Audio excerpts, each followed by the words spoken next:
몇 가지만 물어보겠습니다. 뭐 간단하게 대답해 주시면 될 것 같습니다. 그러면 도이치모터스 수사와 관련해서 김건희 피의자에 대한 압수수색 영장을 청구한 사실은 없다는 것이죠? 예, 그렇습니다. 네. 도이치모터스 사건 혐의 사실로는 없습니다.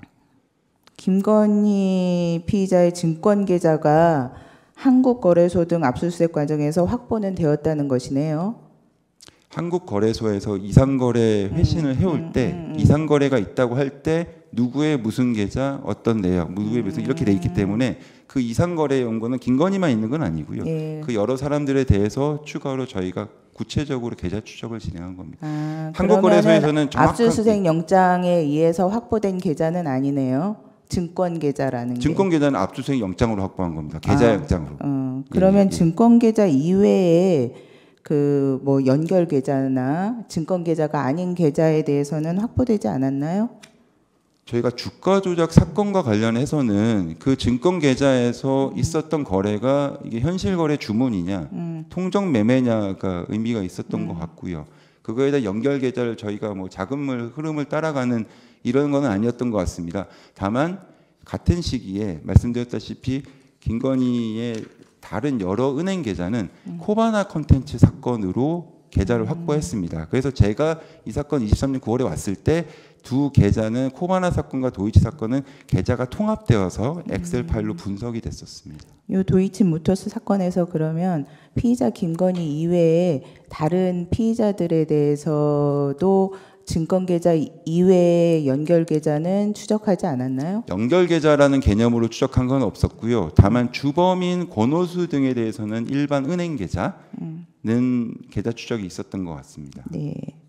그럼 일부 피의자들에 대해서는 주거지나 사무실 등의 휴대폰 이런 거에 대해서 압수수색 영장을 청구해가지고 집행한 사실이 있는 것으로 보이는데 그 김건희 피의자에 대해서는 하지 않았다는 것이잖아요. 네, 그렇습니다. 제가 그 부분을 수사 결과 브리핑에서 좀 사실 상세히 설명드린 건데요. 네, 알겠습니다. 예. 근데 그 청구인 측에서 말씀하시는 이모 씨에 대해서 청구했다는 압수수색 영장은 이런 주거지나 사무실에 대한 휴대폰 등 압수수색 영장이지요. 맞습니다. 이승근은 계좌주 전주 개념은 전혀 아니고요. 그분은 애초에 전임 수사팀에서 의심했던 거는 권오수의 차명 계좌라서 사실상 자금줄 역할을 하는 같은 공동정범으로 판단했습니다. 그래서 시세조정 주범으로 판단하고 주거지 압수수색까지 진행한 걸로 이해하고 있습니다. 네. 근데 기자들한테 설명하실 때 그 압수수색 영장이 청구되었다가 병행 수사를 하고 있는 중에 압수수색 영장이 청구되었다가 통기각된 이후에는 청구하지 않았다라고 할 때 압수수색 영장은 이런 주거지나 사무실에 대한 휴대폰 등 압수수색 영장을 의미하는 것이죠. 예, 맞습니다. 그런 장소, 물건에 대한 압수수색 영장을 말씀드린 겁니다. 그렇죠. 계좌에 대한 압수수색 영장이 네네, 아니고. 아닙니다. 예.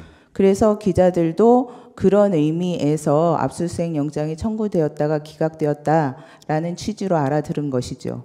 그러니까 제가 좀 아쉽게 생각하는, 제가 서면에도 말씀드렸다면은 저는 솔직히 말하면 정보가 많았던 겁니다. 저는 사실은 코바나 컨텐츠 사건과 도이치모터 사건은 함께 이해되지 않으면 결국 김건희란 사람에 대한 이 타겟팅 수사에 대해서 설명이 어렵다는 걸 했는데 나중에 알고 보니까 기자분들 중에서는 이 4년여 전에 있었던 코바나 컨텐츠 사건이 어떤 건지도 사실 잘 이해를 못하는 분이 있었다고 들었습니다. 그래서 사실은 제가 제일 아쉬운 거는 차라리 두 사건을 명확히 구분해서 도이치모터 사건은 이렇게 됐는데 사실 이 사건을 이해를 하려면 이 사건의 강제수 여부를 이해를 하려면 수사 초기에 코바나 컨텐츠 사건과 함께 진행된 그 맥락을 이해해야 한다. 이 말씀을 드린 이유는 말씀드렸다시피 추미애 법무부 장관께서 2010년 10월에 수사지휘권을 그 부분은 배제할 많이 때는 말씀하셨고요. 예.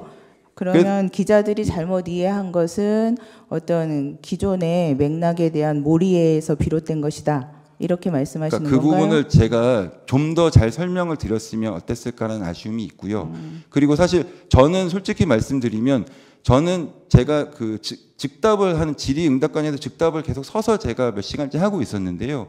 그 과정에서 저는 계속 제가 아는 거를 충분히 설명드리려고 했습니다. 이러저런 4년여의 기간을 제가 수사팀이 아니었던 시절도 정확한 내역은 모르나 저는 이렇게 이해한다. 기자분들이 이런 부분을 이렇게 이해하시는데 도움이 됐으면 좋겠다고 해서 충분히 설명을 드렸다고 생각합니다. 근데 결과적으로 나중에 가서 보니 이게 뭔가 섞여가지고 이해를 잘못하신 채 이렇게 결론이 기사가 났었고 또 거기에 대해서 검사가 수사 결과 브리핑할 때 잘못 설명했다. 마치 의도적으로 숨기려고 했다 이렇게 말씀하시는데 말씀드렸다시피 저는 그걸 숨길 이유가 없고요. 제가 한 수사가 아닌데 책임질 일도 아니라고 생각합니다. 그래서 저는 그렇게 할 이유가 없기 때문에 설명을 좀 아쉽게 했던 부분은 죄송스럽습니다만은 허위로 답변드린 건 없습니다. 여기까지 하겠습니다.